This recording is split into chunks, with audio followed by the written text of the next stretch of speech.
երկու բառ ունեմ ձեզ համար արևային էներգիա։ Այո, կառավարությունը որոշել է փոկել էներգիան արևից, որտեվ տարեկան 300-ից ավելի արևային օր ունենք, ու այդ օրերը մուֆթա գնում են, ոչ մի բան չի։ Այսինքն սակագին է ժանանալու է։ Անուլիկ, ամեն ինչ հերթով խնդրում եմ։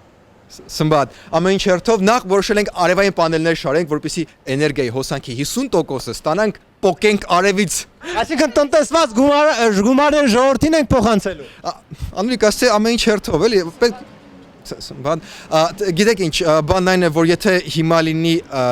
էժանացում գների, ապա դա կշարունակի, որ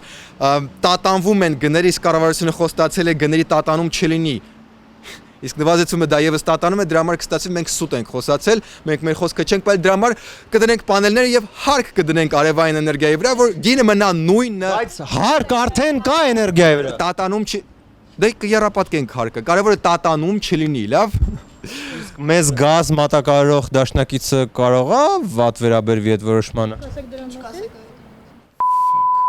Այդ մեկը չենք մտածել։ Արա իսկ լավ, եկեք էս դեռ եթեր մի տվեք, հա, հեսա մի հատ ճշտեմ գամ, լավ, ժողովուրդ, մի հատ ճշտեմ այդ խաղը։